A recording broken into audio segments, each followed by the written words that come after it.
السلام علیکم ورحمۃ اللہ وبرکاتہ۔ الحمدللہ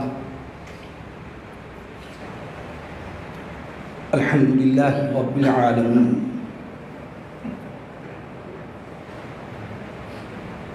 الرحمن الرحیم، مالک یوم الدین، والصلاة والسلام على أشرف الأنبياء والمرسلين، والصلاة والسلام على رحمة للعالمين، والصلاة والسلام على خاتم النبيين،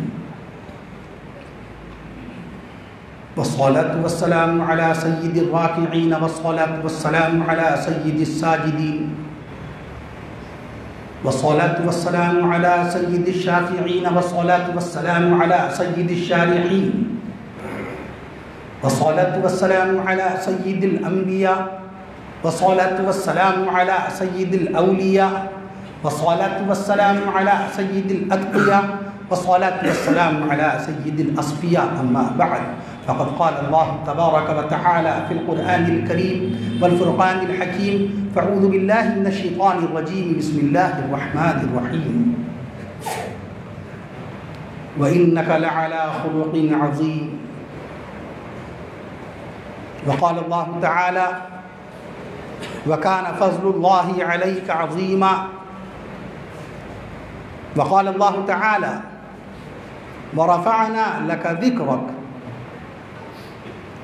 وقال الله تعالى في القرآن الكريم والفرقان الحكيم: بسم الله الرحمن الرحيم، ياسين والقرآن الحكيم إنك لمن المرسلين على صراط مستقيم، تنزيل العزيز الرحيم. وقال الله تعالى: بسم الله الرحمن الرحيم، الرحمن علم القرآن خلق الإنسان علمه البيان.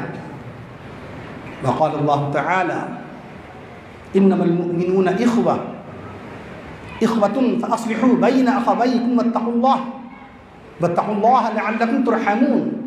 وقال الله تعالى: ولنبلونكم بشيء من الخوف والجوع ونقص من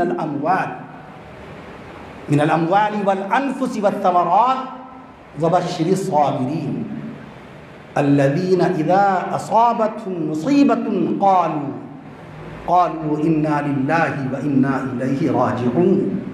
أولئك عليهم صلوات من ربهم ورحمة وأولئك هم المهتدون. وقال الله تعالى: فاسألوا أهل الذكر إن كنتم لا تعلمون. صدق الله العظيم. عن أبي هريرة قال رسول الله صلى الله تعالى عليه وسلم: طلب العلم فريضة على كل مسلم. رواه مسلم. أيضا عن أبي هريرة قال رسول الله صلى الله تعالى عليه وسلم: أكرموا أصحابي فإنهم خياركم ثم يظهر الكذب. رواه النسائي. عن عبد الله بن عمر قال رسول الله صلى الله تعالى عليه وسلم: بني الإسلام على 5: شهادة أن لا إله إلا الله وأشهد أن محمدا عبده ورسوله، إقام الصلاة وإيتاء الزكاة والحج وصوم رمضان. رواه البخاري ومسلم. وعن أبي سعيد الخدري قال رسول الله صلى الله تعالى عليه وسلم: لا تسبوا أصحابي فلو أن أحدكم أنفق مثل أحد ذهبا ما بلغ مد أحدهم ولا نصيفه. رواه البخاري ومسلم. وعن أبي ذر قال رسول الله صلى الله عليه وسلم: أفضل الأعمال الحب في الله والبغض في الله. رواه أبو داود. وقال رسول الله صلى الله تعالى عليه وسلم: إن العالم لا يستغفر له من في السماوات ومن في الأرض حتى الحيتان في الماء. إن العلماء ورثة الأنبياء إن الأنبياء لم يورثوا دينارا ولا درهما انما ورث العلم فمن اخذه اخذ بحظ وافر رواه الترمذي وابن ماجه وابي داود ورواه احمد وقال عليه الصلاه والسلام تبرك بالقرآن فإنه كلام الله وقال رسول الله صلى الله تعالى عليه وسلم إن الله يرفع بهذا القرآن أقواما وعن عثمان بن عفان قال قال رسول الله صلى الله تعالى عليه وسلم خيركم من تعلم القرآن وعلمه رواه البخاري أو كما قال رسول الله صلى الله تعالى عليه وسلم.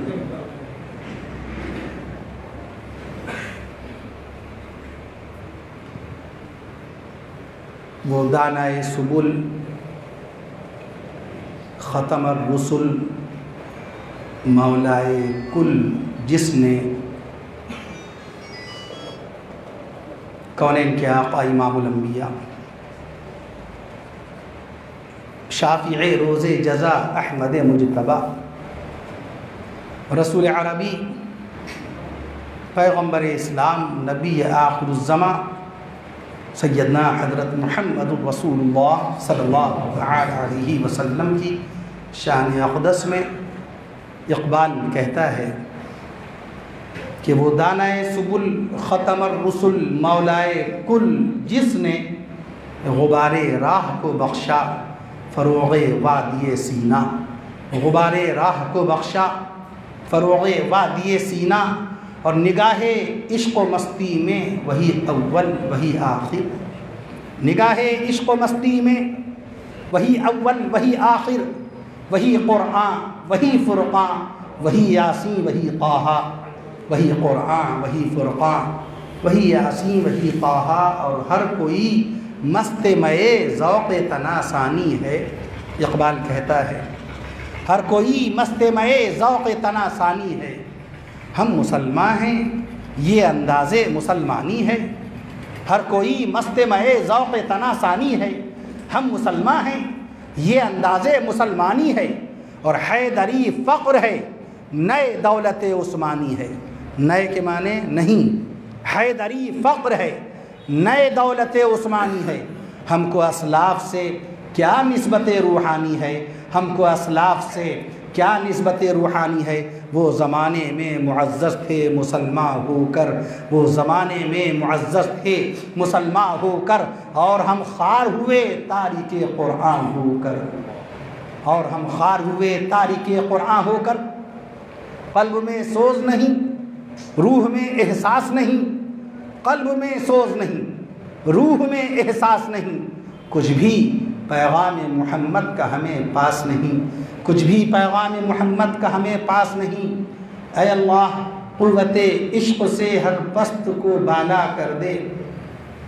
قوت عشق سے ہر پست کو بالا کر دے. آپ بھی آمین کہہ دیجیے. قوت عشق سے ہر پست کو بالا کر دے اور دہر میں اسم محمد سے اجالا کر دے. اور دہر میں اسم محمد سے اجالا کر دے. تڑپنے پھڑکنے کی توفیق دے. آمین.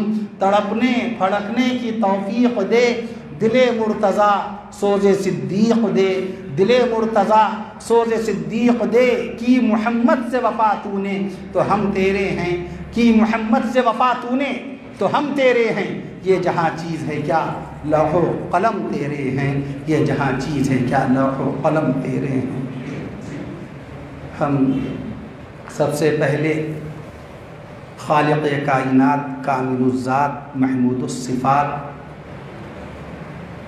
خلاق عالم رزاق مخلوقات الہ العالمین احسن الخالقین اللہ تبارک و تعالیٰ کی بارگاہ اقدس میں شکر کے کلمات بجا لانا چاہتے ہیں کہ اس نے ہمیں اور آپ کو ایک بار پھر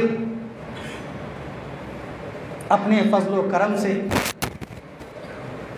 اپنے بے حد و بے حساب کرم اور احسان سے اپنی بے پناہ عنایتوں سے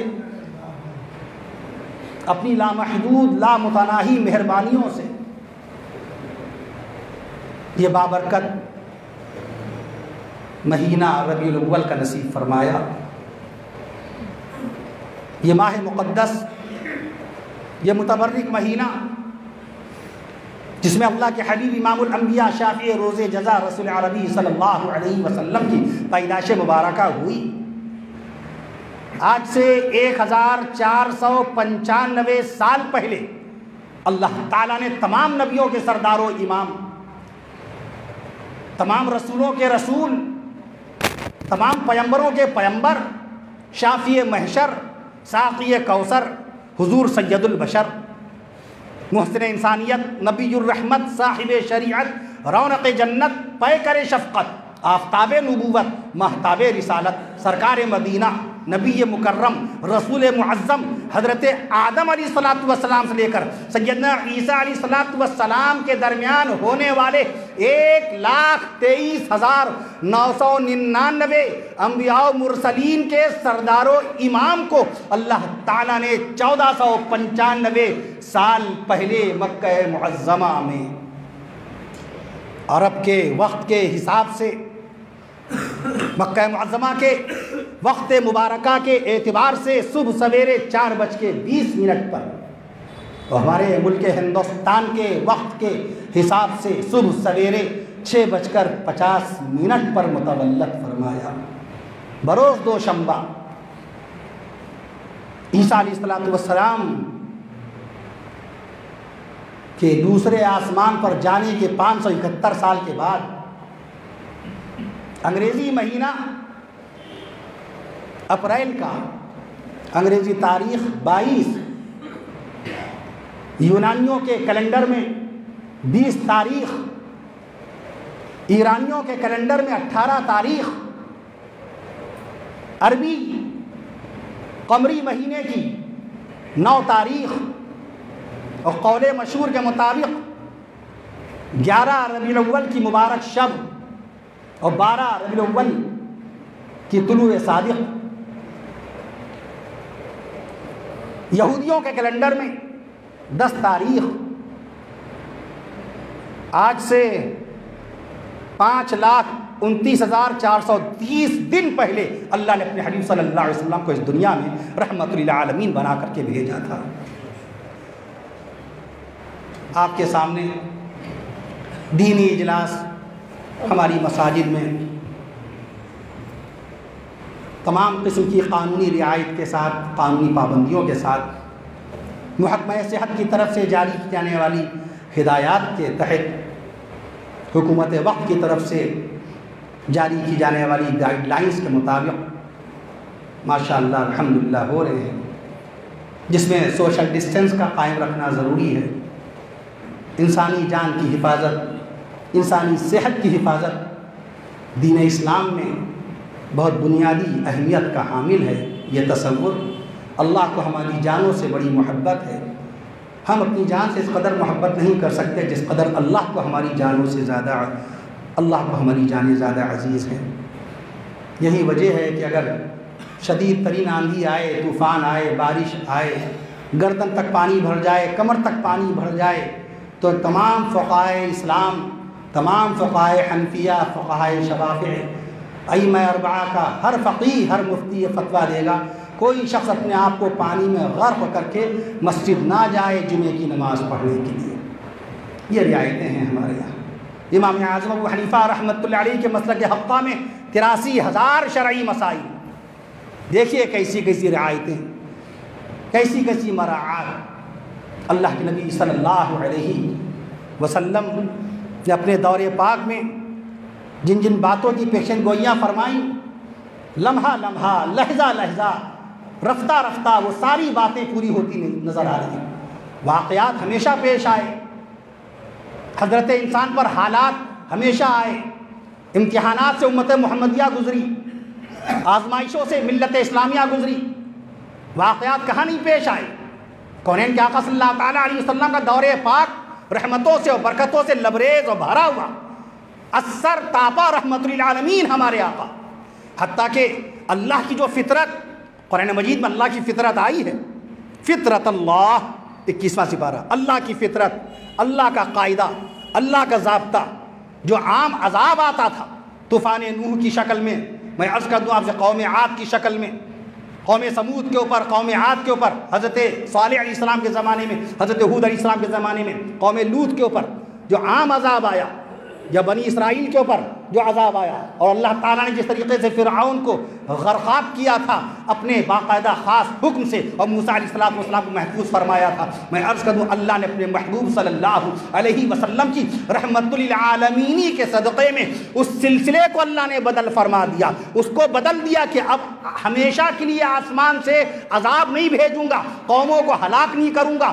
صورتوں کو مسخ نہیں کروں گا، وَلَحْمَ الْخِنْزِيرِ وَالْخَنَازِيرَ وَعَبَدَ الطَّاغُوتِ، ہم نے نافرمان طاغوتی لوگوں، نافرمان لوگوں کے چہروں کو مسخ کر دیا، قِرَدَةً خَاسِئِينَ، بدبودار بندر بنا دیا، والخنازیر، ان کو سور بنا دیا۔ یہ قرآن ہے، اللہ کا باقاعدہ فرمان قرآن میں موجود ہے۔ اللہ نے محبوب صلی اللہ علیہ وسلم کو جہاں شفیع المذنبین بنایا، جہاں سید المرسلین بنایا، جہاں سید الاولین بنایا، شان رسول میں سبحان اللہ پڑھ دیے، جہاں سید الاولین بنایا، جہاں سید الآخرین بنایا، جہاں سید الساجدین بنایا، قرآن مجید کے 70ویں سپارے میں اللہ نے فرمایا وَمَا أَرْسَلْنَاكَ إِلَّا رَحْمَةً لِلْعَالَمِينَ، اللہ نے اپنے محبوب صلی اللہ علیہ وسلم کو رحمت للعالمین بنایا۔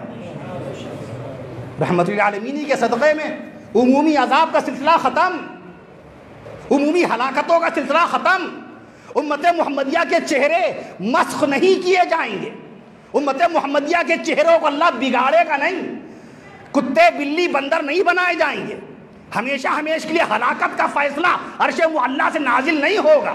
میں عرض کر دوں آپ سے اللہ نے قرآن میں کیا فرمایا؟ اے نبی، یہ لوگ آپ سے کہتے ہیں کہ اگر آپ سچے رسول ہیں تو عذاب لا کے دکھائیے، آپ اگر سچے نبی ہیں تو ہم پر وَأَمْطِرْ عَلَيْنَا حِجَارَةً، نواں سپارہ، وَأَمْطِرْ عَلَيْنَا، آپ اگر سچے نبی ہیں، اگر آپ سچے رسول ہیں تو ہم پر پتھروں کی بارش کر کے دکھائیے آسمانوں سے، اگر آپ سچے نبی ہیں تو عذاب لا کر کے دکھائیے۔ اللہ تعالیٰ نے قرآن مجید میں فرما دیا وَمَا كَانَ اللَّهُ لِيُعَذِّبَهُمْ، اے میرے محبوب، اے میرے رسول، یہ آپ سے عذاب کا مطالبہ کرتے ہیں، یہ آپ کی نبوت کی دلیل کو اپنی تباہی کی شکل میں دیکھنا چاہتے ہیں، مگر اللہ کا قاعدہ یہ ہے وَمَا كَانَ اللَّهُ لِيُعَذِّبَهُمْ، اللہ ان پر عذاب نازل نہیں کرے گا کیونکہ آپ ان کے اندر موجود ہیں اور آپ رحمت للعالمین ہیں، ان پر عذاب نازل نہیں کروں گا وَأَنْتَ فِيهِمْ، کیونکہ آپ ان میں موجود ہیں، اور نبی قیامت اور بعد قیامت تک جنت الفردوس تک حیات جاویدانی لے کر کے آئے۔ نبی زندہ اس وقت بھی تھے، نبی زندہ آج بھی ہیں۔ بانی دارالعلوم دیوبند حجت الاسلام مولانا محمد قاسم صاحب نانوتوی رحمت اللہ علیہ، جن کا انتقال ہوا 1880 میں، اور جنہوں نے 30 مئی 1866 کو بروز پنجشنبہ جمعرات کے دن عربی تاریخ 15 محرم الحرام 1283 ہجری درخت انار کے نیچے دارالعلوم کی بنیاد ڈالی تھی۔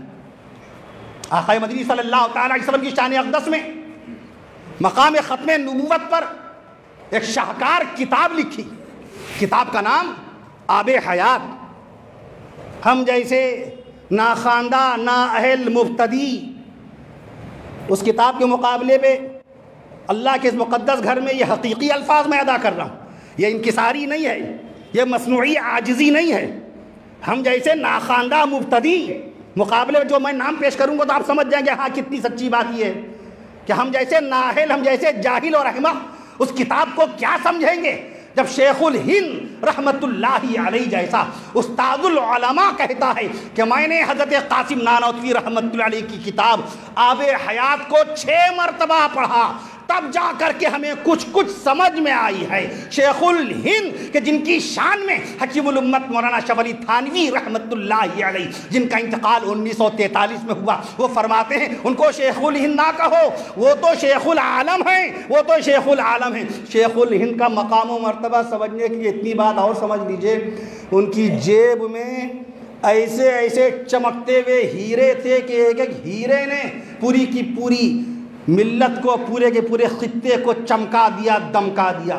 انہی کی جیب سے چمکتا ہوا ہیرا نکلا ہے حکیم الامت جس کو دنیا کہتی ہے۔ اشرف علی تھانوی رحمۃ اللہ علیہ کے استاد تھے شیخ الہند رحمۃ اللہ علیہ، سبحان اللہ کہہ دیجئے۔ اور حکیم الامت کا کام کیا ہے وہ پوری دنیا دیکھ رہی ہے۔ انہی کی جیب سے چمکتا ہوا ہیرا مولانا الیاس رحمۃ اللہ علیہ جیسے کاندھلوی شخصیت جنہوں نے دعوت و تبلیغ کے کام کی شروعات فرمائی 1927 میں، کتنا چمکتا ہوا ہیرا اور کتنا دمکتا ہوا ان کا کارنامہ آج بھی دکھ رہا ہے۔ انہی کی جیب سے چمکتا ہوا ہیرا نکلا علامہ انور شاہ رحمت اللہ علیہ جیسا۔ سوچئے جس کے شاگرد اتنے چمکدار ہیں وہ کیسا باوقار عالم اسلام ہوگا۔ شیخ الہند مولانا محمود حسن رحمت اللہ علیہ وہ فرماتے ہیں کہ میں نے 6 مرتبہ پڑھی قاسم نانوتوی کی کتاب، تب کچھ سمجھ میں آئی۔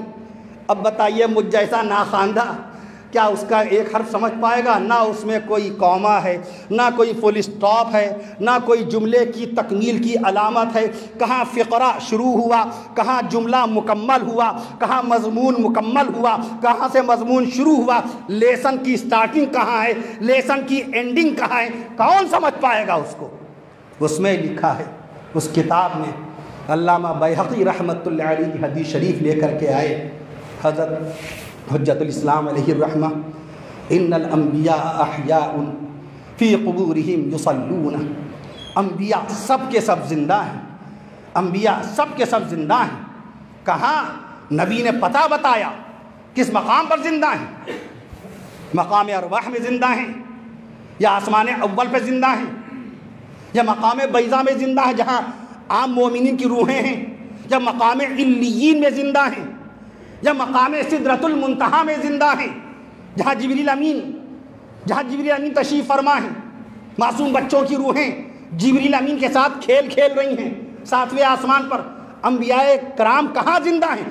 آقا نے پتہ بتایا فی قبورہم، اپنی اپنی مبارک قبروں میں زندہ ہیں۔ سبحان اللہ کے تو یہ ہمارا عقیدہ ہے، ہمارے اکابر اسلام کا، ہمارے اکابر دین کا، ہمارے علماء حقانی علماء عرفانی کا کہ نبی زندہ، نبی کی ذات زندہ، سبحان اللہ کہیے، نبی زندہ، نبی کی ذات زندہ، نبی زندہ، نبی کی صفات زندہ، نبی زندہ، نبی کے پاکیزہ خیالات زندہ، نبی کی عبادت زندہ ہے، نبی کی ریاضت زندہ ہے، نبی کی نبوت زندہ ہے، نبی کی رسالت زندہ ہے، نبی کی شریعت زندہ ہے، نبی کی ہمت زندہ ہے، نبی کی طاقت زندہ ہے۔ یہ الفاظ میرے نہیں ہیں، نبی کی طاقت زندہ ہے۔ یہ جملہ کس کا ہے؟ شیخ الاسلام مولانا حسین احمد مدنی رحمت اللہ علیہ فرماتے ہیں کہ آقا مدنی صلی اللہ علیہ وسلم جب تک زمین پہ چلتے پھرتے تھے اللہ نے 4000 مردوں کی طاقت محبوب کو عطا فرمائی تھی۔ یہ ترمذی میں باقاعدہ بیان ہے، حدیث رسول ہے۔ امام ترمذی کی قبر پاک کو اللہ نور سے بھر دے،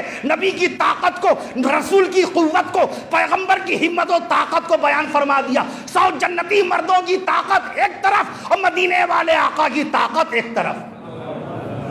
یہ تو جب چلتے پھرتے نظر آتے تھے نبی، یہ اس وقت کی طاقت تھی۔ شیخ الاسلام نے اس کے بعد ایک بات کہی کہ بعد وفات بعض وجوہات کی بنا پر پیغمبر کی طاقت اس سے زیادہ بڑھ جاتی ہے۔ سبحان اللہ کہہ دیجئے، بعد وفات بعض وجوہات کی بنا پر پیغمبر کی طاقت اس سے زیادہ بڑھ جاتی ہے۔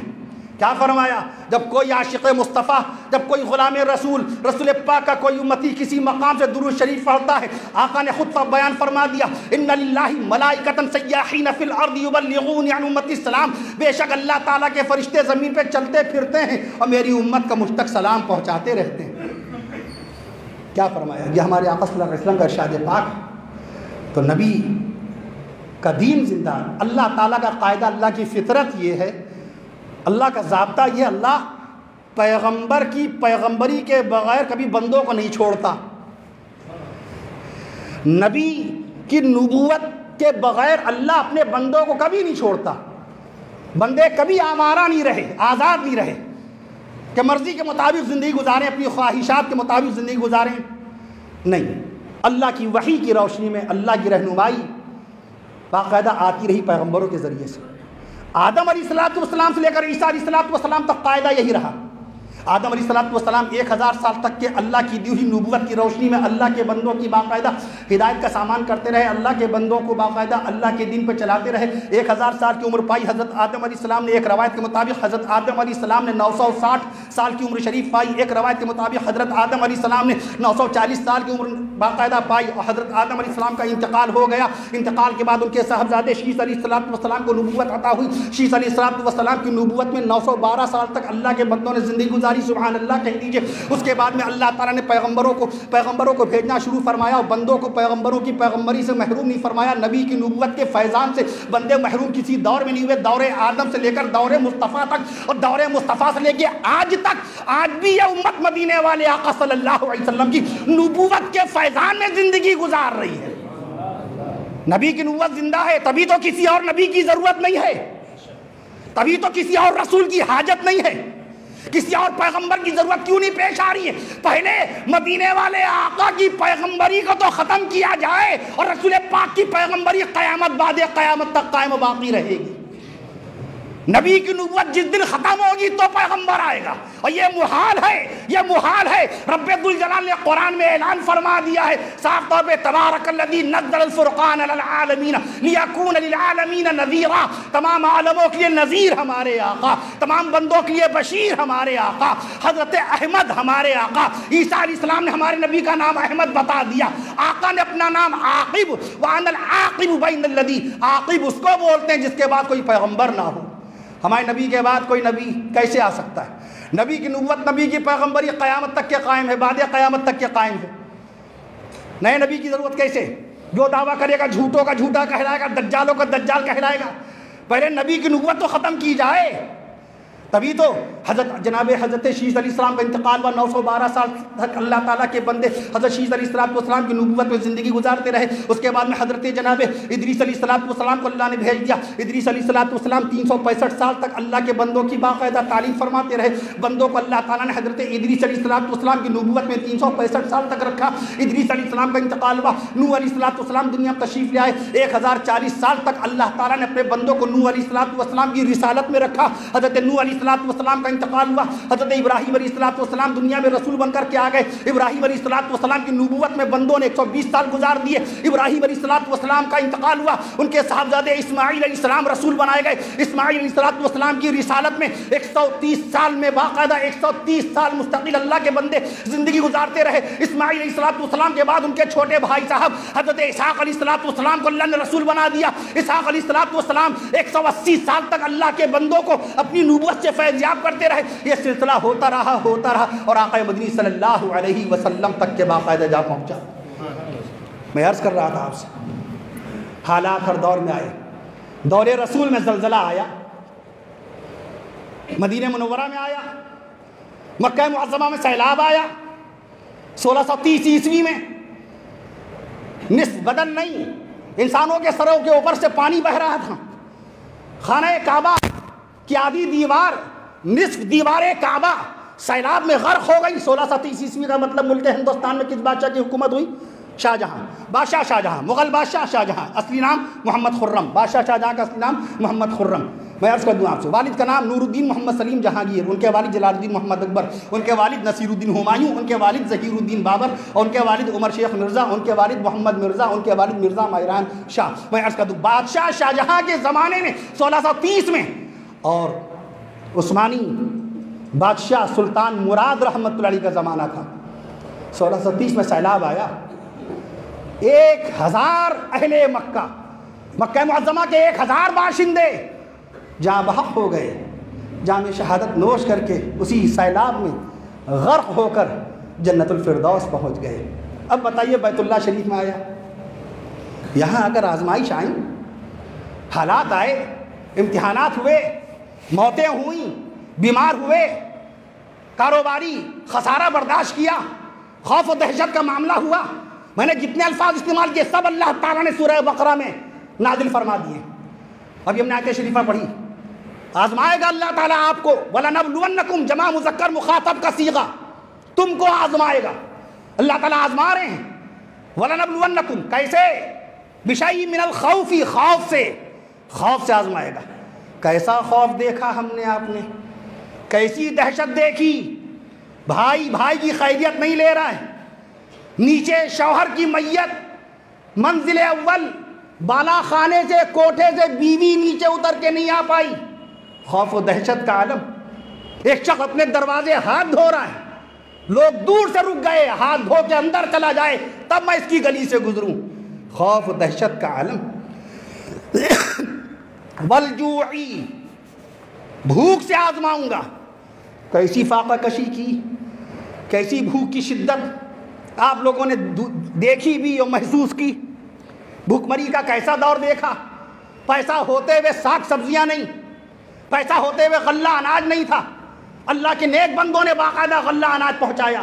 اللہ ان تمام بندوں کو جزائے خیر دے جن لوگوں نے ایک دوسرے کی ایسے نازک دور میں مدد فرمائی، دانے سے، کھانے سے، اناج سے، غلے سے، پیسوں سے، دوا علاج سے۔ اللہ ان سب کو ان کی انسانی خدمات کا بہترین بدلہ نصیب فرمائے۔ والجوعی، بھوک سے، پیسہ ہوتے ہوئے کوئی کاغذ کے نوٹ تو چبا کے پیٹ کی بھوک نہیں مٹا سکتا۔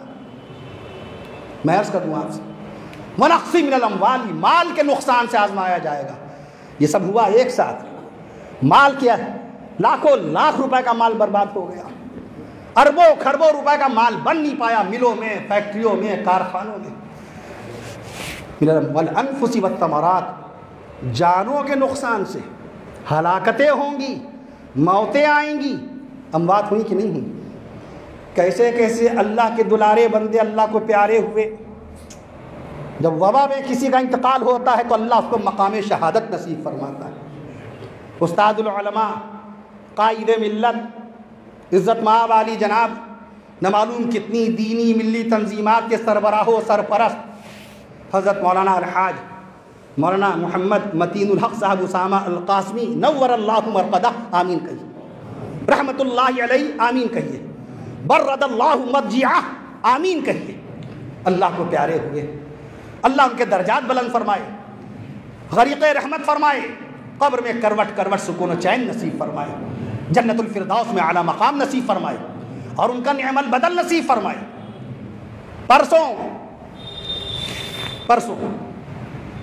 میں عرض کر دوں آپ سے، بروز جمعرات ایک تدفین ایسی عمل میں آئی، اسی مسجد کے بزرگ تر امام مکرم، 20 سال فریضہ امامت کا فریضہ ادا کرنے والے، 20 سال خدمت امامت کا فریضہ انجام دینے والے، حج بیت اللہ کا فریضہ ادا کرنے والے، روضہ رسول صلی اللہ علیہ وسلم کی زیارت اقدس سے مشرف ہونے والے، اس حقیر و فقیر سے اس قدر محبت فرمانے والے کہ جمعے کا خطبہ دینے جا رہے ہیں، دفتن نگاہ پڑ گئی، نہ پہچانا نہ کچھ، بس پتہ چل گیا، شک ہو گیا کہ کفیل اشرف آ رہا ہے، وہی اعلان کر دیا۔ میرے لیے خوشی کی بات ہے، اور بہت ساری باتیں جو اعلیٰ ظرفی، اپنی اعلیٰ ظرفی کی بنیاد پہ، کردار کی بلندی کی بنیاد پہ وہ آ کر کے کھڑا کر دیا، چند کلمات کہہ دیجئے، امامت کیجئے اور چند کلمات کہیے، نماز پڑھائیے، دعا کرائیے۔ عزت مآب عالی جناب حضرت الحاج حافظ و قاری مولانا محی الدین احمد صاحب علیہ الرحمہ، آمین کہیے، نور اللہ مرقدہ کہیے، آمین، برد اللہ مضجعہ، آمین۔ اللہ تعالیٰ قبر میں ان کے درجات بلند فرمائے، قبر میں کروٹ کروٹ سکون و چین نصیب فرمائے، اللہ تعالیٰ ان کے تمام صغائر سے درگزر فرمائے، اللہ تعالیٰ ان کے کار خیر کو قبولیت، اللہ تعالیٰ ان کے تمام جو کار خیر تھے ان کو مقبولیت کا مقام نصیب فرمائے، خدمت امامت کو قبول فرمائے۔ ہم نہیں جانتے کہ ان کے پڑھائے ہوئے کتنے بچے آج اللہ کے کلام مقدس کی تلاوت فرما رہے ہیں۔ یہ جناب حاجی نور اللہ صاحب تشریف فرمائے ہیں، یہ فرماتے ہیں میری ساری بیٹیوں سارے بیٹوں نے انہی سے قرآن پڑھا، ان کے نور نظر لخت جگر فرزند ارجمند عزیزم حافظ مولانا محمد رضوان احمد صاحب سلمہ اللہ تعالی عز و جل نے یہ افسوسناک اطلاع ہم کو دی، عجیب و غریب کیفیت کے آخری جب ہم نے جمعہ ایک ماہ قبل میں حاضر ہوا تھا، اور یہاں جمعے کی نماز کے بعد فوراً حضرت مولانا علیہ الرحمہ نے اپنے دوسرے صاحبزادے چھوٹے صاحبزادے کو بھیج کے مجھے اپنے گھر بلایا کہ والد صاحب یاد فرما رہے ہیں، ملنا چاہتے ہیں۔ یہ تو اللہ کا بڑا فضل و کرم، میں فروخ آباد جا رہا تھا اور وقت مجھے مل گیا اور فوراً حضرت کی خدمت میں حاضر ہو گیا، سلام دعا ہوئی۔ اس وقت شہر کانپور میں دین کی آبیاری اور دین کی تبلیغ کی اشاعت کے اولین دور کو انہوں نے مختصر لفظوں میں بتایا اور جید علماء کرام کا تذکرہ فرمایا. مولانا رشید احمد گنگوہی رحمۃ اللہ علیہ کے دور سے لے کر کے گزشتہ 50 سال کے اندر جو یہاں پر تبدیلیاں آئیں اخلاقی، دینی، اصلاحی، عقیدے سے متعلق، اس پہ روشنی ڈالی. میں دیکھ رہا تھا کہ حافظ رضوان احمد میاں سلمہ دونوں ہاتھوں سے اٹھا رہے تھے، ان کے بیٹے دونوں ہاتھوں سے اٹھا کر کے ان کو بیٹھا رہے تھے. میں عرض کرتا تھا کہ نہیں آپ بیٹھے رہیے، آپ لیٹے رہیے، لیٹے لیٹے بات. الحمدللہ ذہن حاضر، دماغ حاضر، الفاظ کی صحت بالکل درست اور مسلم، صحیح تلفظ، صحیح جملے ادا فرما رہے تھے. لیکن چند دن کے بعد پھر خبر آئی کہ وہ اللہ کو پیارے ہوئے. شہر لکھنؤ میں باقاعدہ جہاں بیان ہوا، کل بھی باقاعدہ جس مقام پہ بیان ہوا، باقاعدہ روزانہ اس حقیر و فقیر نے اصالہ ثواب کیا. میں عرض کر دوں آپ سے اور تمام حضرات، ہمیں اطلاع دی گئی بڑی تعداد میں لوگ پہنچے ہیں تدفین کے تعلق سے. اللہ رب العالمین ان کے درجات بلند فرمائے. اس مسجد کو صبح قیامت تک کے اللہ تعالیٰ قائم و باقی رکھے. اللہ تعالیٰ ان کے صاحبزادوں کو ان کا جانشین بنائے. ان کے برادر صغیر حضرت عزت مآب علی جناب ہمارے محسن و کرم فرما میں ہیں حضرت مولانا نور الدین صاحب دامت برکاتہم. جب پچھلے سال حج بیت اللہ کے لیے سب تشریف لے گئے تھے، آپ نے عظیم الشان دینی جلسہ اللہ کے گھر میں کروایا. جناب ناصر بھائی باقاعدہ تشریف فرما وہاں وہ بھی موجود تھے، بہت سارے حضرات. اور دیکھیے صاحب صاحب، یہ دیکھ لیجئے جناب محمد اشفاق صاحب جن کی جوان بیٹی 19 سالہ پلی پلائی بچی، بڑی نیک، بڑی باصلاحیت، ہر سال ٹاپ کرنے والی، اللہ نے شکل و شباہت ایسی پرنور عطا فرمائی، ایسی نورانیت، ایسی معصومیت سے بھری وہ بچی آنن فانن دیکھتے دیکھتے چڑیا کی طرح سے اڑ گئی. خود ان کے والد اشفاق صاحب 800 کلومیٹر دور. اللہ تعالیٰ جب آزمائش لیتا ہے تو صبر کا مادہ اور صبر کی قوت بھی عطا فرما دیتا ہے. شاہجہاں پور مدھیہ پردیش کا بڑا مشہور ضلع، بہت سارے اجلاس ہوئے ماشاءاللہ، بڑی کانفرنس ہوئی شاہجہاں پور میں، وہاں پر وہ موجود 800 کلومیٹر کے فاصلے پہ. کوئی نہیں بتا رہا کہ بیٹی اللہ کو پیاری ہو چکی، میت گھر میں رکھی ہے، جنازہ رکھا ہوا ہے، احباب کے فون جا رہے ہیں، اقربا اعزہ کے فون جا رہے ہیں، لیکن کوئی اطلاع نہیں دے رہا ہے. جیسے مولانا علی میاں رحمۃ اللہ علیہ کو ان کے بھانجے کے متعلق نہیں بتایا جا رہا تھا، غالباً ملک عراق سے آ رہے تھے، فلسطین سے آ رہے تھے، مکہ مکرمہ سے، سب کے فون پہنچ رہے تھے. مولانا علی میاں رحمۃ اللہ علیہ نے تحریر فرمایا پتہ نہیں کیوں اتنے فون آ رہے ہیں، پتہ نہیں کیوں اتنی خیریتیں، کیوں میری خیریت کیوں پوچھی جا رہی ہے.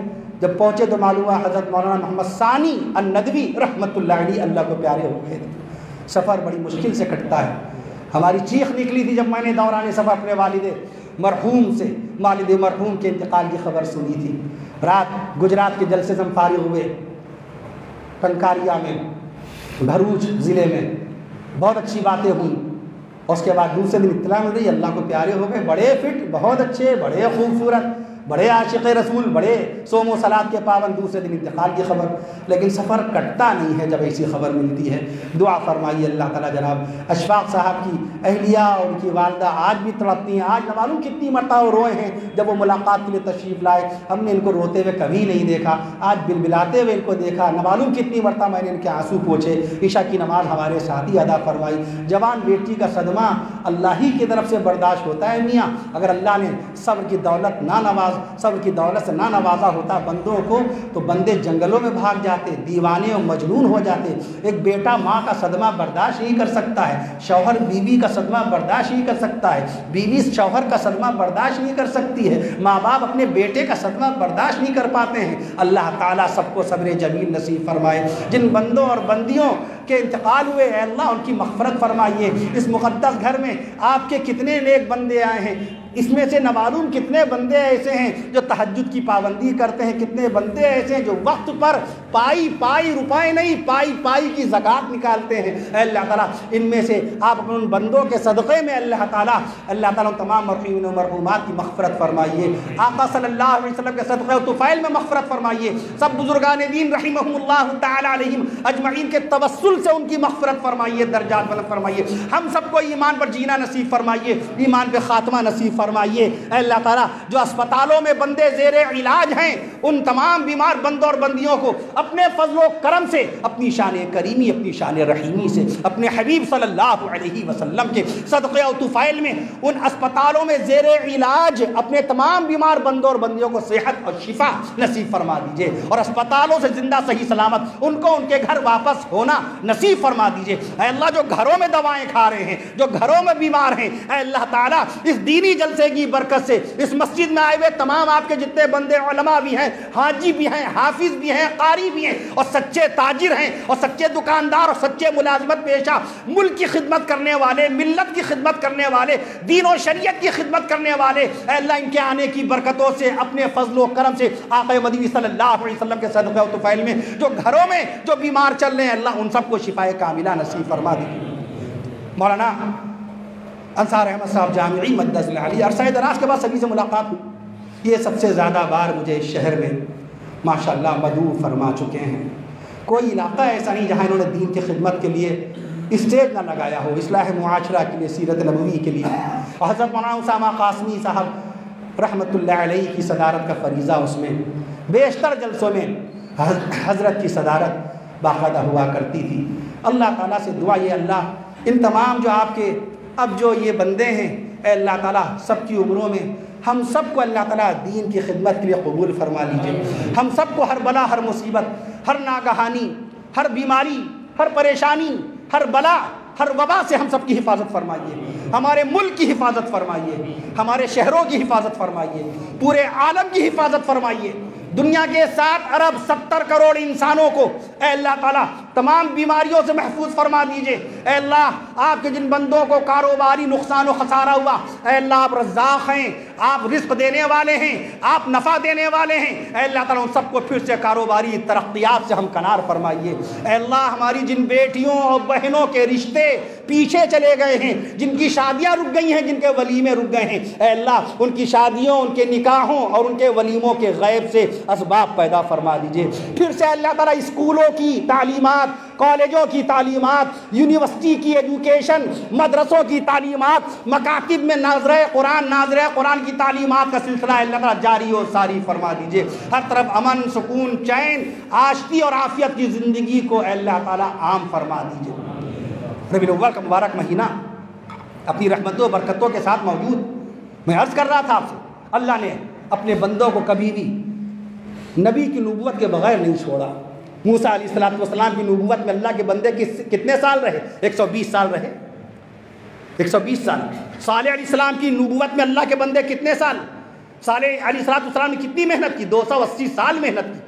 حضرت ہود علیہ السلام نے تو 465 سال محنت کی تھی ہود علیہ السلام نے۔ میں عرض کر دوں آپ سے، حضرت زکریا علیہ السلام نے 207 سال تک محنت فرمائی۔ قاری صاحب ہم تو ذرا سی محنت کرتے ہیں، اور بڑے آپ کے یہاں میں 5 مرتبہ آ چکا ہوں، آپ نے میری بات نہیں مانی، میری بات رکھی نہیں۔ کوئی میری بات نہ مانے تو ہم نالا و خفا، کوئی میری رائے نہ مانے تو ہم نالا ہو جائیں، خفا ہو جائیں، کوئی میرا مشورہ نہ قبول کرے تو نالا و خفا ہو جائیں۔ حالانکہ ناراضگی کی یہ بنیاد ہے ہی نہیں۔ امام مالک رحمۃ اللہ علیہ 7 کروڑ مالکی مقلدین کے سردار و امام مالک رحمۃ اللہ علیہ در رسول پہ بیٹھ کر 40 سال تک مستقل درس قرآن کا فیضان لٹانے والے امام مالک رحمۃ اللہ علیہ۔ جنت البقیع میں کتنے صحابہ کرام مدفون ہے، یہ تعداد ہم کو امام مالک رحمۃ اللہ علیہ نے بتائی ہے کہ 10,000 صحابہ کرام جنت البقیع کے اندر آرام فرما رہے ہیں۔ امام مالک رحمۃ اللہ علیہ کا یہ فرمان تمام علماء کرام کے ہاں مشہور و معروف ہے۔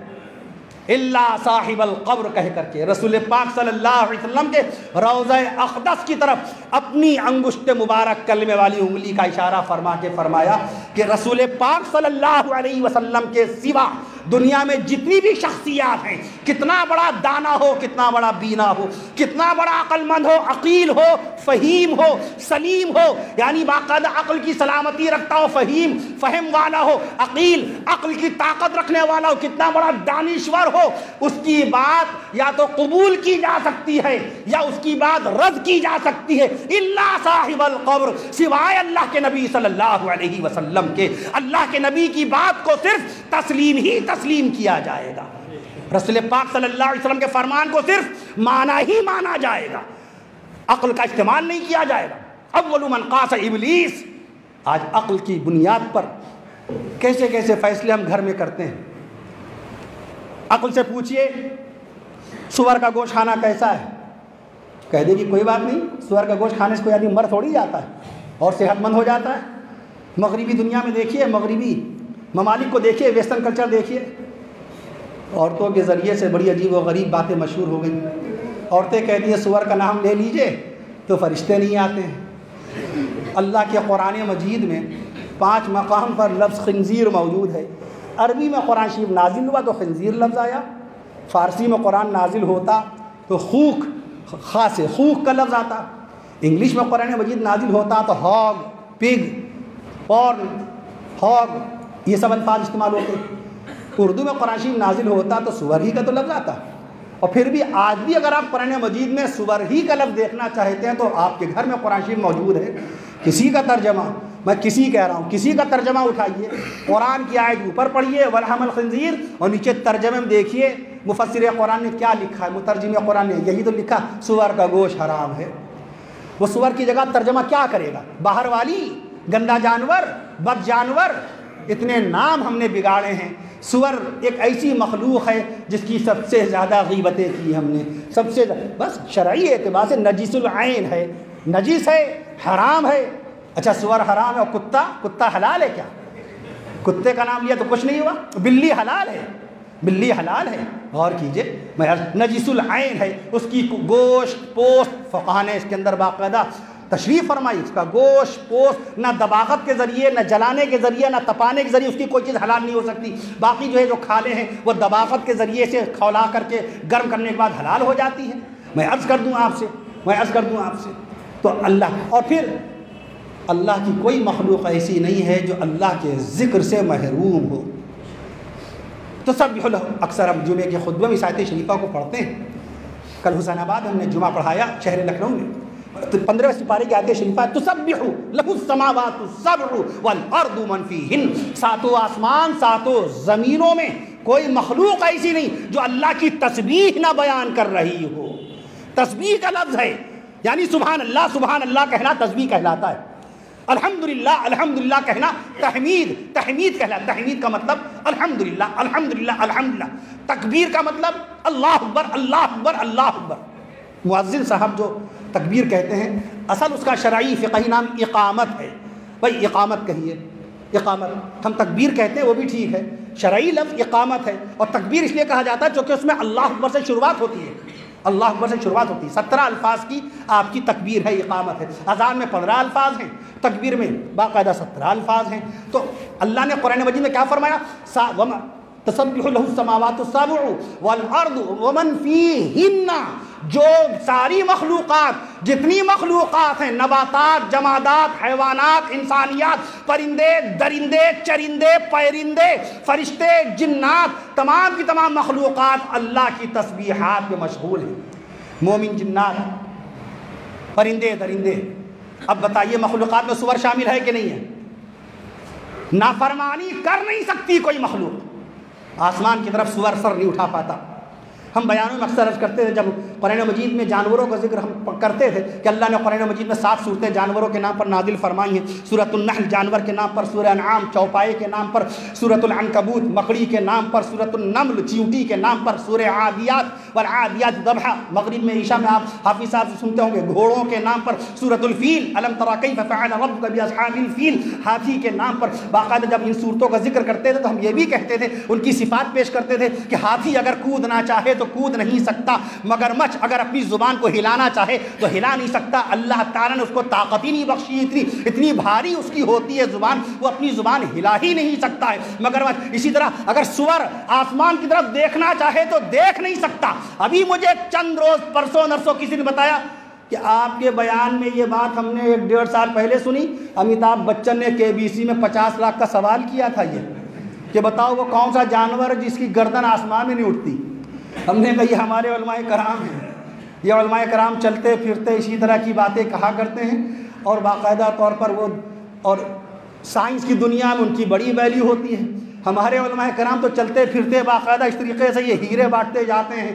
میں عرض کر دوں آپ سے، حضرت علامہ سید سلامہ ندوی رحمۃ اللہ علیہ تو چلتے پھرتے ایسے ایسے سوال، ایسے جوابات جس کا کوئی تعلق نہ قبر سے، نہ حشر سے، نہ میدان قیامت سے، وہ علم سے ہوتا تھا. اب جیسے انناس کیسے ہمارے ہاں آیا، انناس کی پہلے کاش کس زمانے میں ہوئی، اس کے باغات کس کے دور میں تلاش. ہمیں 1910 کا الندوہ مل گیا، رسالہ الندوہ. 1904 سے ندوۃ العلماء سے ایک رسالہ نکلتا تھا 1904 میں، الندوہ 1910 کا شمارہ میرے پاس ہمیں قدیم شمارہ اتفاق سے مل گیا. اس میں علامہ سید سلام الندوی رحمۃ، وہ عالم ہوئے ہی تھے، تازہ تھا، 1907 میں عالم ہو گئے تھے، 1901 میں ندوے میں داخل ہوئے تھے. علامہ سید سلام الندوی رحمۃ اللہ علیہ، موالعلمیہ کے استاد، موالعلمیہ علی رحمہ کے استاد علامہ سید سلام الندوی رحمۃ اللہ علیہ، 1910 کے اندر انہوں نے مضمون لکھ دیا الناس. بادشاہ جہانگیر کے زمانے میں پہلی مرتبہ الناس آیا. کیا بھیا قبر کے فرشتے پوچھیں گے الناس کب آیا؟ وہ عالم تھے، کیا تحقیق کر کے لے کے آئے سب سے پہلی مرتبہ. علامہ ابن رشیق، علامہ ابن شہیق، علامہ ابن دقیق، یہ حضرات کیسی کیسی تحقیق کرتے تھے. علامہ محمد ادریس کاندھلوی رحمۃ اللہ علیہ بہت ساری کتابیں کھولے بیٹھے ہیں. شاگرد آئے السلام علیکم وعلیکم السلام، کتابیں دیکھتے دیکھتے جواب دے رہے ہیں. حضرت کون سا مسئلہ دیکھ رہے ہیں، حضرت کون سی چیز تلاش کر رہے ہیں، اور کیا بتایا انہوں نے، تلاش کیا کر رہے ہیں. یہ مفتی محمود حسن گنگوہی رحمۃ اللہ علیہ نے لکھا، ان کے ملفوظات میرے پاس ہیں. شہر کانپور میں رہ کر بڑے شاہکار فتوے لکھے ہیں مفتی محمود حسن صاحب گنگوہی رحمۃ اللہ علیہ. ان کے بہت سارے تلامذہ اب بھی موجود ہیں ماشاءاللہ. مناظر تھے، محدث تھے، مفتی دورہ تھے، مظاہر علوم سے لے کے دارالعلوم تک صدر مفتی کی حیثیت سے تھے. انہوں نے تحریر فرمایا.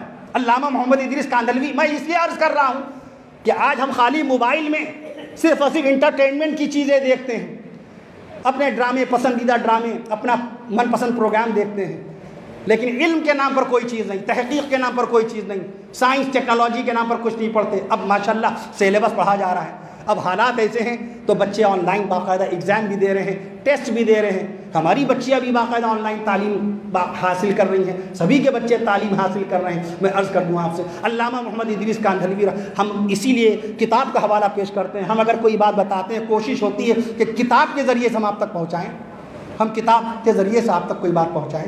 میں عرض کر دوں تو حضرت مولانا ادریس کاندھلوی رحمۃ اللہ علیہ سے پوچھا، حضرت کیا تلاش کر رہے ہیں، ان کتابوں میں کیا تلاش کر رہے ہیں؟ کہنے لگے میں براق کو تلاش کر رہا ہوں، براق ڈھونڈ رہا ہوں. جب اللہ کے نبی صلی اللہ علیہ وسلم معراج شریف میں تشریف لے گئے تھے، جاتے میں تو براق تھا، آتے میں براق نظر نہیں آیا، وہ براق کہاں گیا اس کو تلاش کر رہا ہوں. قبر میں سوال ہے اس کا، حشر میں سوال ہے، قیامت میں سوال ہے. علم کی تحقیق اور علم کی تحصیل کا ذوق شوق میں اس لیے عرض کر رہا ہوں کہ ہمارے علماء کرام جو آپ کو دینی اور ملی تعلیمات دیتے ہیں، یہ بظاہر آپ کے سامنے آپ کو فیض محسوس نہ ہو، مگر اس میں روحانیت موجود ہوتی ہے، اس میں علم کی باقاعدہ حقانیت موجود ہوتی ہے. بات علم کی ہو، گہرائی کی ہو، گہرائی کی ہو. جیسے تکبیر کے بعد امام صاحب، تکبیر کے بعد، اقامت کے بعد سنت یہ ہے کہ داہنی طرف ایک مرتبہ دیکھیں صفوں کی درستی کے لیے، بائیں طرف دیکھیں. تکبیر کے دوران نہیں، ہم اکثر تکبیر کے دوران دیکھتے ہیں، نہیں. شیخ الحدیث مولانا مفتی سعید احمد صاحب پالنپوری صاحب، ان کا ایک بیان ہوا کینیڈا میں، وہ بیان چھپ کے آیا، ہمارے پاس بھی موجود ہے. اس میں تحریر فرمایا سنت یہ ہے کہ اقامت کے بعد امام داہنے بائیں گردن گھمائے، محراب پہ کھڑے ہو کے ایک مرتبہ داہنی طرف دیکھ لے. سب صحیح کھڑے ہیں، سب بالکل صحیح کھڑے ہیں، لیکن صرف گردن گھما دینا سنت رسول ہے. داہنی طرف دیکھ لے، بائیں طرف دیکھ لے. عمر فاروق اعظم رضی اللہ عنہ تو پیچھے تک چلے جاتے تھے، پیچھے تک صفوں کی درستی کے لیے چلے جاتے تھے. آقا کیا فرماتے ہیں؟ صفوں کی درستی پہ کیوں اتنا زور دیا گیا؟ جس کی صفیں سیدھی ہوں گی اس کا ایمان سیدھا ہوگا، جس کی صفیں درست ہوں گی اس کا دل بھی درست ہوگا، جس کی صف باقاعدہ سیدھی ہوگی اس کا دل بھی سیدھا ہوگا. صفوں کی بڑی اہمیت کا معاملہ آیا. نبی کے ٹھیک پیچھے حضرت فاروق اعظم، حضرت ابوبکر صدیق اکبر کھڑے ہوتے تھے، ان کے داہنی طرف حضرت جناب عمر فاروق اعظم رضی اللہ عنہ کھڑے ہوتے، بائیں طرف عثمان غنی کھڑے ہوتے، حضرت سیدنا علی رضی اللہ عنہ کھڑے ہوتے، بلال حبشی رضی اللہ عنہ کھڑے ہوتے. اس لیے اگر کبھی یہ دیکھیے کہ مؤذن کے مقام پر کوئی بے داڑھی آدمی یا کوئی اس طریقے سے کہ جس کی کوہنیاں کھلی ہوں، وہ کوشش کرے کنارے کھڑا ہو جائے اور دیکھے کہ کوئی ایسا شخص جو باقاعدہ شرعی طور پر جس کی کوہنیاں بھی ڈھکی ہیں، جس کا ٹخنا کھلا ہے، غٹا کھلا ہے، کرتے پیجامے میں سادہ لباس کے ساتھ آیا ہے، ماشاءاللہ داڑھی بھی ہے، ٹوپی ہے، اس کو کہہ دے آپ آ جائیے، آپ آ جائیے. امام صاحب کے پیچھے اگر مؤذن نہیں ہے تو کوئی دوسرا ہم جیسا آدمی نہ کھڑا ہو، کوئی ایسا آدمی کھڑا ہو باقاعدہ کہ جو مشرع ہو، پابند شرع ہو، سنت ظاہر ہو رہی ہو. یہ اس کو باقاعدہ فرق امتیازی کا لحاظ کرنا کہتے ہیں. اسی لیے اس کا بھی خیال رکھا کیجیے جمعے کے موقع پر کہ جو عمر دراز حضرات ہیں وہ اگر زینے پہ جا رہے ہیں اور ہماری نظر پڑ گئی، ہم پیچھے کھڑے ہیں صف میں اور نظر پڑ گئی ایک عمر دراز بہت دھیرے دھیرے اوپر جا رہے ہیں کہ اس بیچ بیچ میں اقامت ہو جائے گی اور امام صاحب جمعے کی نماز شروع کر دیں گے تو فوراً جائیں ان کو کہہ دیں آپ آئیے، آپ نیچے کھڑے ہو جائیے، میں اوپر چلا جاؤں گا، میں دوڑ کے پہنچ جاؤں گا، آپ نیچے آ جائیے۔ یہ بہت بڑی خدمت ہوگی، یہ انسانیت کی خدمت، ملت کی خدمت، انسانی مروت کو زندہ کرنا ہے۔ اللہ کے نبی صلی اللہ علیہ وسلم کیا فرماتے ہیں؟ صاف طور پہ آقا نے فرمایا جو میری امت کی خبر گیری نہیں کرتا فلیس منا، اس کا مجھ سے کوئی تعلق نہیں ہے۔ آج ہم لوگ اپنی مرضی، اپنی خواہشات کی تکمیل، اپنے بچوں کے کھانے پینے کا خیال، اپنی بیوی، اپنے والدین، اپنا گھر، یہ انسانی صفت نہیں ہے۔ میں نے کچھ دن پہلے پڑھا ایک چڑیا، گوریا جسے بولتے ہیں، اب گوریا کی نسل ختم ہو رہی ہے، چڑیا 10,500 قسم کی اللہ نے چڑیا بنائی ہیں، اس میں گوریا کی نسل بالکل بہت کم نظر آتی ہے۔ آپ کے گھر میں جو چڑیا پہلے آتی تھی پھدک پھدک کر، اب وہ کہاں نظر آتی ہے؟ میں عرض کر دوں وہ کھانے کے لیے میں نے پڑھا کہ کئی میل تک کھانے کے لیے چلی جاتی ہے، کئی میل۔ آپ کی دکان تو گھر سے نکلے پیدل پہنچ گئے دکان، گھر سے نکلے فوراً فیکٹری پہنچ گئے، گھر سے نکلے فوراً مسجد آ گئے۔ وہ چھوٹی سی چڑیا اپنے کھانے کے لیے، اپنے بچے کے کھانے کے لیے میلوں اڑتی ہے پروں کے ذریعے سے، اور آ کر کے اپنے ہی بچے کو کھلاتی ہے۔ وہی کام ہمارا ہے، اسی لیے کہا گیا وقت پہ زکوٰۃ نکالو، مال زکوٰۃ نکالو۔ نہر زبیدہ نکالی تھی، نہر زبیدہ، بی بی زبیدہ رحمۃ اللہ علیہا نے، سوچئے کتنی بڑی انسانی رفاہ عامہ اور کیسی فلاح و بہبود کا کام۔ حنین سے، مقام حنین سے مکہ معظمہ تک نہر نکال ڈالی۔ 1,07,00,000 مسقال سونا، 1,07,00,000 مسقال، ارے کیسو کلو ہو گیا؟ ایک مسقال کا مطلب 4 گرام 374 ملی گرام کا ایک مسقال، 20 مسقال پہ زکوٰۃ فرض ہو جاتی ہے، 20 مسقال پہ زکوٰۃ فرض۔ اس سے سوچیے آپ 4.5 لاکھ روپیہ ہو تو سونا اتنا آئے گا، 20 مسقال پہ زکوٰۃ فرض۔ اور انہوں نے کتنے مسقال سے نہر نکلوائی؟ 1,07,00,000 مسقال سونا خرچ کر ڈالا۔ خلیفہ ہارون رشید رحمت اللہ علیہ کی اہلیہ کی بات کر رہا ہوں، انسانی فلاح و بہبود کے لیے۔ اس لیے دوسروں کا درد رکھیں، پڑوسیوں کا خاص مقام آیا۔ لا يدخل الجنہ، آقا نے فرمایا جنت میں نہیں داخل ہوگا، جنت میں نہیں داخل ہوگا کون؟ من لا یأمن جارہ بوائقہ، جس کی برائیوں سے اس کا پڑوسی محفوظ نہ ہو، جس کی برائیوں سے اس کا پڑوسی محفوظ نہ ہو۔ آقا نے یہ نہیں فرمایا الا المصلی، وہ نماز پڑھتا ہو تو چلا جائے گا جنت میں، الا الحاج، وہ اگر حاجی ہوگا تو چلا جائے گا، الا الحافظ، الا العالم، الا المفتی، مفتی ہوگا تو چلا جائے گا نہیں۔ جب مطلق لفظ، شریعت کا ایک قاعدہ ہے، ٹرم ہے، مفتیوں کی ایک ٹرم ہے، مطلق لفظ جب استعمال ہوتا ہے اس میں قید نہیں لگتی۔ مطلق کا سمجھانے کے لیے ہم یہ کہیں حافظ صاحب سے چائے لے آئیے، تو چائے مطلق ہم نے کہا تو ان کو چائے کامل لانی ہے، شکر بھی ہو، دودھ بھی ہو، گرم بھی ہو۔ گرم اگر نہیں ہے، چائے کی صفت، چائے کی فطرت میں گرمی ہے، میں عرض کر دوں آپ سے چائے کی فطرت یعنی گرم چائے، تاثیر ٹھنڈی طبی اعتبار سے ہو سکتی ہے لیکن چائے گرم ہی پی جاتی، تو ان کو چاہیے چائے میں دودھ بھی ڈالیں، شکر بھی ڈالیں اور چائے گرم بھی ہو۔ یہ اپنی طرف سے بغیر دودھ کی چائے نہیں لا سکتے۔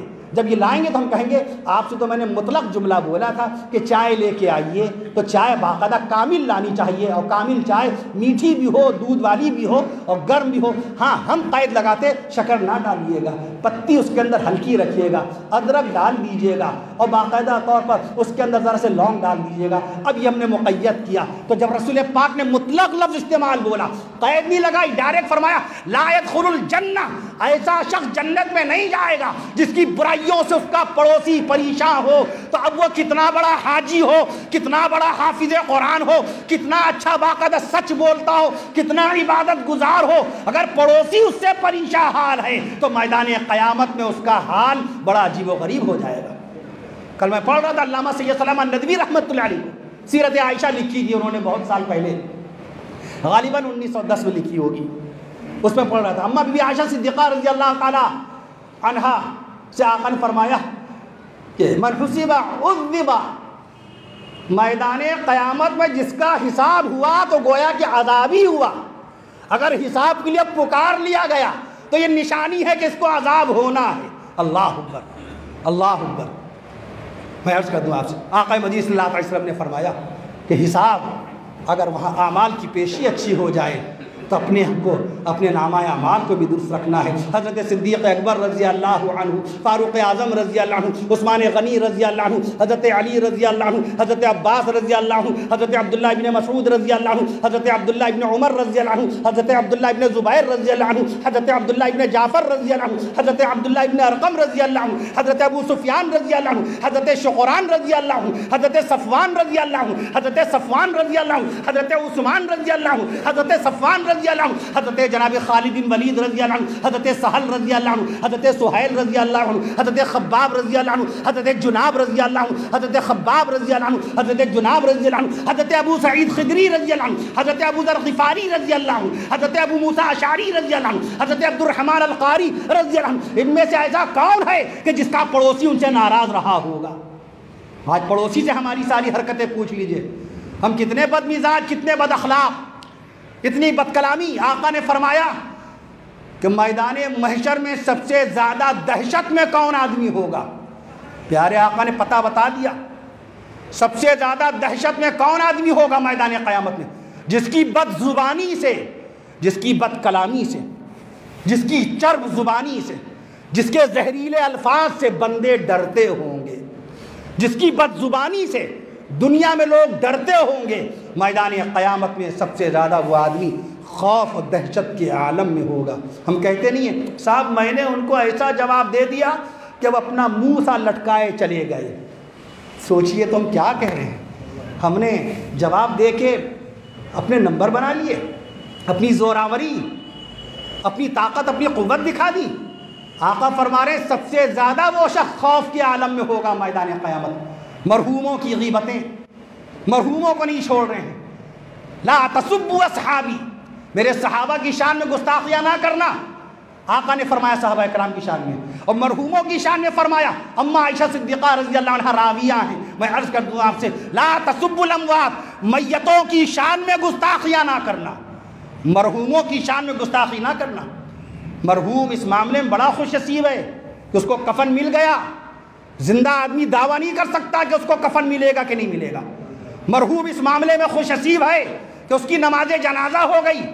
ماشاءاللہ وہ بندے جو ان ایام میں انتقال فرما گئے، جن ایام میں کوئی کہیں جا نہیں پا رہا تھا، لاک ڈاؤن کا دور تھا، اس میں آنا جانا نکلنا سب منہی تھا، حالات کے پیش نظر حفاظت کے تعلق سے اس میں بھی اللہ تعالیٰ نے نماز جنازہ پڑھوا دی۔ فرخاب ایٹا میں ایک صاحب کا انتقال ہوا تھا، تو میرے پاس خبر آئی دوسرے دن کہ پہلے دن نماز جنازہ ہو نہیں پائی ہے، کیا قبر پہ نماز جنازہ ہو سکتی ہے؟ کیا قبر پہ نماز جنازہ ہو سکتی ہے؟ میں نے عرض کیا مسلک حنفیہ میں ہمارے تمام فقہائے احناف کا بالاتفاق فیصلہ یہ ہے کہ میت جب تک قبر کے اندر پھلے پھوٹے نہ، یعنی پھٹے نہ، میت کا جسم بگڑا نہ ہو، مسخ نہ ہوا ہو، پھوٹا نہ ہو اور پھٹا نہ ہو، تو اس وقت تک نماز جنازہ، اس کی مدت رکھی ہے فقہائے کرام نے 3 دن کے اندر اندر اس میت کی نماز جنازہ قبر پہ ہو سکتی ہے جس کو بغیر نماز جنازہ کے دفنا دیا گیا ہو۔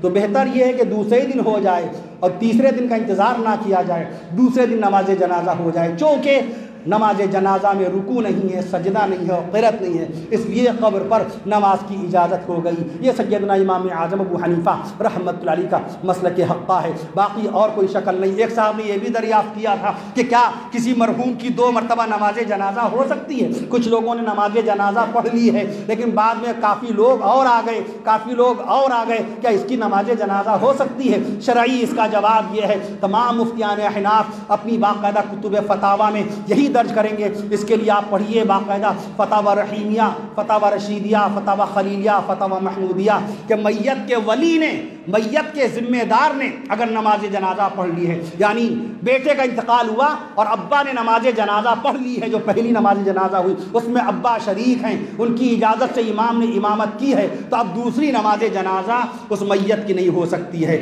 یا بڑا بھائی میت کا ذمہ دار تھا، بڑا بھائی سرپرست تھا، اس نے اجازت دے دی نماز جنازہ کی، اور بڑا بھائی شریک بھی تھا نماز جنازہ میں، تو اب دوسری نماز جنازہ نہیں ادا ہوگی۔ ہاں البتہ اگر میت کے ولی نے نماز جنازہ نہیں پڑھی ہے اور عزیز و اقارب نے پڑھ لی، اتفاق سے بڑے بھائی صاحب یا میت کے ولی اس کے پھپھا تھے یا میت کے سرپرست اس کے ماموں تھے اور انہوں نے نماز جنازہ نہیں پڑھی، تو دوسری نماز جنازہ ہو سکتی ہے، لیکن اگر ولی نے پڑھ لی تو دوسری نماز جنازہ نہیں ہو سکتی۔ ایک صاحب نے یہ پوچھا، ایک صاحب کا انتقال بمبئی میں ہوا ہے، کیا لکھنؤ میں نماز جنازہ پڑھ سکتے ہیں؟ بھتیجے تھے جنہوں نے سوال کیا، وہ بھتیجے تھے، مرحوم کے بھتیجے تھے۔ میں نے عرض کیا کہ نہیں، غائبانہ نماز جنازہ عند الاحناف مسلک حنفیہ میں غائبانہ نماز جنازہ پڑھنے کا حکم نہیں آیا ہے۔ اور جو حضرات باقاعدہ پیارے نبی صلی اللہ علیہ وسلم کی وہ مثال پیش فرماتے ہیں اور حدیث شریف پیش کرتے ہیں کہ اللہ کے نبی صلی اللہ علیہ وسلم نے بادشاہ اسحمہ، حبشہ کے بادشاہ اسحمہ صحیح تلفظ ہے اسحمہ، لوگ اسحمہ پڑھتے ہیں، صاد کے اوپر جزم ہے، اسحمہ، بادشاہ اسحمہ شاہ حبشہ کا انتقال ہوا تھا اور پیارے نبی صلی اللہ علیہ وسلم نے مدینہ منورہ میں غائبانہ نماز جنازہ پڑھی تھی۔ بادشاہ اسحمہ کا جنازہ ملک حبشہ میں تھا، ملک حبشہ میں، سوڈان کے بغل میں، یعنی عرب سے سامنے سمندر پڑتا ہے، سمندر کے اور آگے کافی آگے 600-700 کلومیٹر اور آگے باقاعدہ مصر اور سوڈان، اس کے بغل میں حبشہ، جہاں پہلی ہجرت فرمائی تھی صحابہ کرام رضوان اللہ علیہم اجمعین نے نبوت کے اولین دور میں۔ وہاں کے بادشاہ نے بڑی ہمدردی کی تھی، بڑی خیرخواہی کا مظاہرہ کیا تھا۔ جناب حضرت علی رضی اللہ عنہ کے بڑے بھائی صاحب حضرت جعفر رضی اللہ عنہ باقاعدہ تشریف لے گئے تھے اور وہاں گفتگو کی تھی۔ بادشاہ اسحمہ صاحب ایمان ہو گئے تھے، سبحان اللہ کہہ دیجئے، باقاعدہ نصرانی تھے وہ، اور وہ صاحب ایمان ہو گئے تھے۔ صحابہ کرام رضوان اللہ علیہم اجمعین کی دعوت کے اوپر باقاعدہ ان کا انتقال ہوا۔ پیارے نبی صلی اللہ علیہ وسلم نے مدینہ منورہ میں رہ کر کئی سو کلومیٹر، کئی سو میل کا فاصلہ، اور اللہ کے نبی صلی اللہ یعنی دوسرے ملک میں، میت دوسرے ملک میں، اور اللہ کے نبی صلی اللہ علیہ وسلم مدینہ منورہ میں دوسرے ملک میں تھے اور نماز جنازہ پڑھائی۔ تو اس کا جواب ہمارے علماء کرام فرماتے ہیں کہ یہ خصوصیت، یہ خاصیت، یہ خصوصیت اور یہ معجزہ خالی رسول پاک صلی اللہ علیہ وسلم کے ساتھ خاص تھا کہ رسول پاک صلی اللہ علیہ وسلم نے جب نماز جنازہ پڑھائی تو اللہ تعالیٰ نے قدرتی طور پر بادشاہ اسحمہ کا جنازہ نبی کریم صلی اللہ علیہ وسلم کی نظر مبارک کے سامنے رکھ دیا تھا، سبحان اللہ کہہ دیجیے۔ اس لیے رسول پاک صلی اللہ علیہ وسلم نے نماز جنازہ پڑھائی۔ امام کے سامنے جنازے کا ہونا لازمی ہے، تب جا کر کے باقاعدہ امامت ہوگی۔ وہاں پر بھی بادشاہ اسحمہ کا جنازہ اللہ کے نبی صلی اللہ علیہ وسلم کی نظر نبوت کے سامنے، آپ صلی اللہ علیہ وسلم کی چشم رسالت کے سامنے، آپ صلی اللہ علیہ وسلم کی مبارک آنکھوں کے سامنے بادشاہ اسحمہ کا جنازہ موجود تھا۔ اللہ کے نبی صلی اللہ علیہ وسلم نے تب نماز جنازہ پڑھائی۔ اس کی سب سے بھاری دلیل یہ ہے کہ صدیق اکبر نے کبھی بھی نماز جنازہ غائبانہ نہیں پڑھائی۔ عمر فاروق اعظم 10 سال 6 مہینے 4 دن تک کے امت کے رہبر و رہنما رہے، امیر المومن رہے، کتنے جنازے دفن کیے گئے، کتنے شہدائے کرام کی تدفین ہوئی، مگر کبھی بھی عمر فاروق اعظم رضی اللہ عنہ نے نماز جنازہ غائبانہ طور پہ نہیں پڑھائی۔ کیسے پڑھاتے؟ وہ تو صفت تھی اللہ کے نبی صلی اللہ علیہ وسلم کی کہ اللہ تعالیٰ نے جنازے کو دکھا دیا تھا۔ آقا دیکھ رہے ہیں بادشاہ اسحمہ کا جنازہ رکھا ہے اور آقا صلی اللہ علیہ وسلم نماز جنازہ پڑھا رہے ہیں۔ اس لیے امام اعظم ابو حنیفہ رحمۃ اللہ علیہ کا مسلک اس معاملے میں بڑا مضبوط تر ہے، مستحکم ہے۔ ہمارے فقہا اسی لیے منع فرماتے ہیں کہ غائبانہ نماز جنازہ سے کا ایک تو جواز نہیں ہے، دوسرے بہتر یہ تم جس مقام پہ رہو وہیں پر مغفرت کی دعا کر دو، دوسرے تدفین کے معاملے میں جلدی کرنے کا حکم، اسرعو جلدی کیجئے۔ مرحوم بھی کہتا ہے قدمونی جلدی لے چلو قبرستان کی طرف، یہاں انتظار میں چچا آ رہے ہیں، ماموں آ رہے ہیں، سالے آ رہے ہیں، سسر آ رہے ہیں۔ غور کیجئے، بی بی رقیہ رضی اللہ عنہ کا انتقال ہوا، اللہ کے حبیب صلی اللہ علیہ وسلم مدینہ منورہ میں نہیں تھے، جنگ بدر میں مشغول تھے۔ بدر کوئی 400 کلومیٹر کے فاصلے پر نہیں تھا، مدینہ منورہ سے 70 میل کے فاصلے پر میدان بدر ہے۔ رسول پاک کی لاڈلی بیٹی رقیہ کا انتقال ہوا 20ویں روزے کو، 20ویں رمضان کی 20ویں تاریخ کو، 20ویں روزے کو، تاریخ اسلام کا پہلا رمضان، تاریخ اسلام کی پہلی عید آنے والی ہے 10 دن کے بعد۔ اللہ کے حبیب صلی اللہ علیہ وسلم کی بیٹی اللہ کو پیاری ہو گئی۔ عثمان غنی رضی اللہ تعالیٰ عنہ مدینہ منورہ میں تھے، نبی کریم صلی اللہ علیہ وسلم کے حکم سے مدینہ منورہ ہی میں تھے، دیکھ بھال کر رہے تھے، تیمارداری کر رہے تھے اپنی اہلیہ کی، اللہ کو پیاری ہوئی۔ عثمان غنی رضی اللہ تعالیٰ عنہ نے فوراً نماز جنازہ پڑھا دی۔ پیارے آقا صلی اللہ علیہ وسلم جب تشریف لائے ماشاءاللہ فتح یاب ہو کر کے مدینہ منورہ، تو عثمان غنی رضی اللہ تعالیٰ عنہ کے ساتھ پیارے آقا اشکبار ہو کر، نمدیدہ اشکبار ہو کر، اشک غم کے ساتھ جنت البقیع گئے اور بی بی رقیہ کی قبر پر جا کر کے باقاعدہ ایصال ثواب فرمایا، مغفرت کی دعا فرمائی۔ انتظار کا حکم نہیں ہے، میں نے ایک مرتبہ یہ مسئلہ بھی بھی عرض کیا تھا کہ شریعت کا حکم ہے در مختار بہت بھاری کتاب ہے، شریعت اسلام کی مسلک حنفیہ کی قانونی کتاب ہے، مسائل شرعیہ اس میں درج ہیں۔ ہمارے مفتیان دین اسی کتاب کو سامنے رکھ کر، بیشتر مفتیان دین در مختار کو سامنے رکھ کر کے فتویٰ تحریر فرماتے ہیں، ماشاءاللہ الحمدللہ بڑی قیمتی ہے۔ آج سے 18 سال پہلے اور پہلے 22 سال پہلے وہ 4000 روپے کی تھی، کامل کتاب 4000۔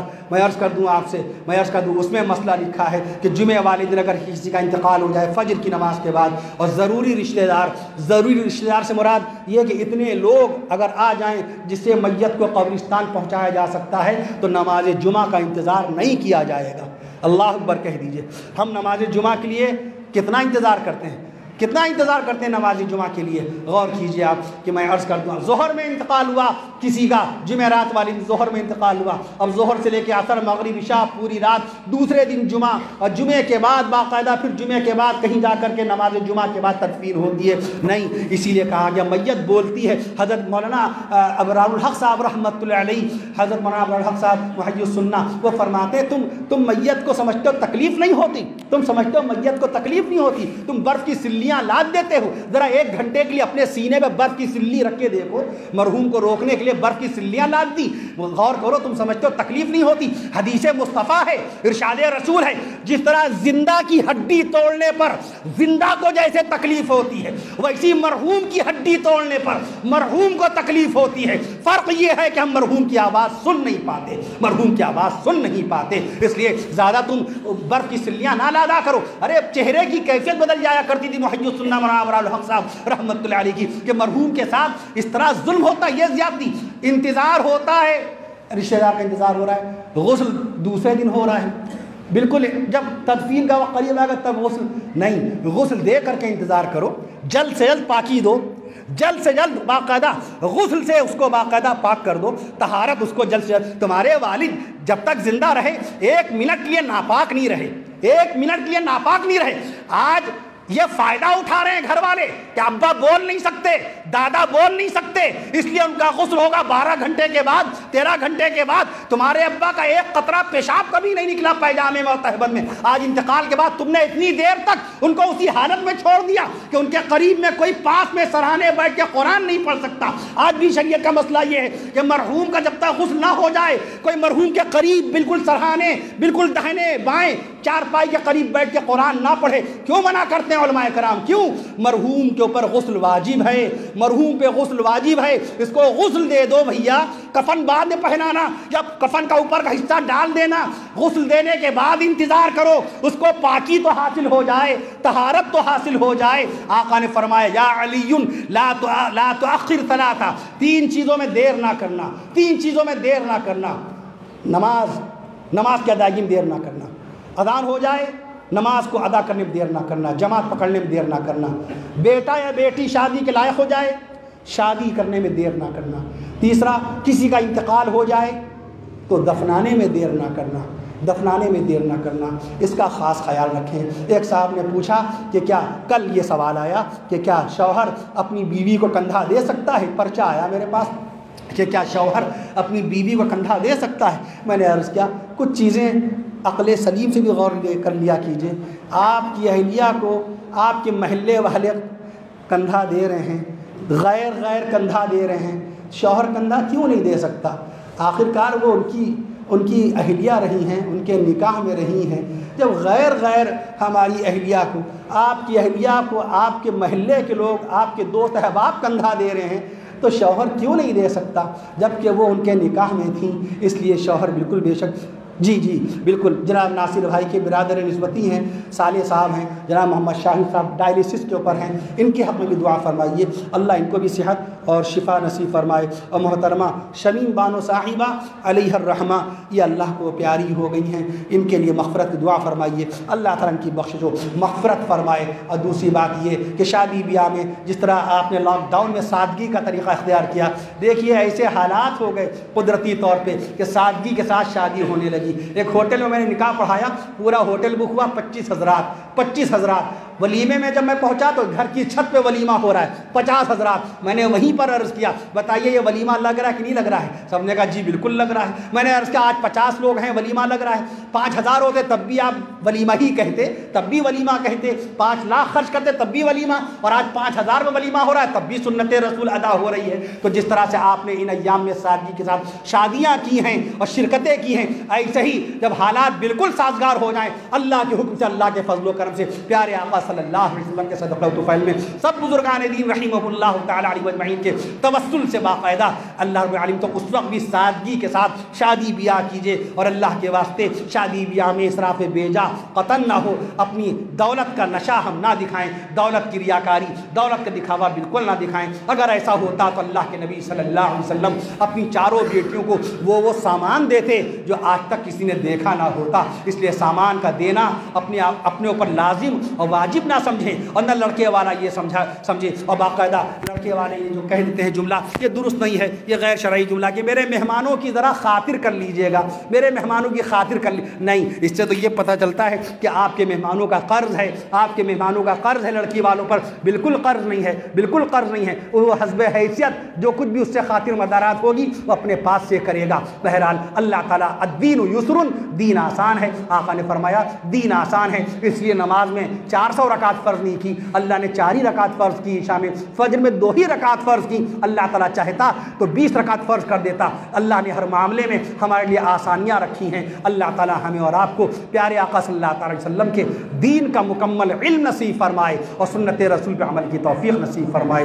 دعا فرمائیے اللہ تعالیٰ تمام مرحومین و مرحومات کی بخش و مغفرت فرمائے، بیماروں کو شفاء کاملہ نصیب فرمائے۔ اللہ تعالیٰ ہم سب کو ایمان پر جینا، ایمان پہ خاتمہ نصیب فرمائے۔ بسم اللہ الرحمن الرحیم وآخر دعوانا الحمد للہ العالمین، اللہم صلی علی سیدنا محمد وعلی سیدنا محمد وآلہ وسلم۔ بسم اللہ الرحمن الرحیم الحمد للہ العالمین، اللہم صلی علی سیدنا محمد وعلی سیدنا محمد وآلہ وسلم۔ یا مولا کریم یا الہ العالمین یا حکم الحاکمین، ہمارے گناہوں کو معاف فرما دیجیے، ہماری خطاؤں سے درگزر فرما دیجیے۔ اے اللہ آپ کے بندے آپ کی رضا کے لیے، آپ کی باتیں، آپ کے حبیب صلی اللہ علیہ وسلم کی باتیں سننے کے لیے آئے، اے اللہ تعالیٰ ان کے سننے کو قبول فرمائیے۔ اے اللہ تعالیٰ ہم میں سے جو بیمار ان کو شفاء کاملہ نصیب فرما دیجیے، جو اسپتالوں میں زیر علاج ہیں اللہ تعالیٰ اپنے فضل و کرم سے اپنے حبیب صلی اللہ علیہ وسلم کے صدقہ و طفیل میں ان کو اسپتال میں صحت و شفا نصیب فرمائیے، اور اسپتال سے صحت یابی شفا یابی کے ساتھ زندہ صحیح سلامت گھر واپس ہونا نصیب فرمائیے۔ اے اللہ رب العالمین حضرت جناب استاد العلماء قائد ملت حضرت مولانا حضرت جناب شیخ متین الحق صاحب اسامہ القاسمی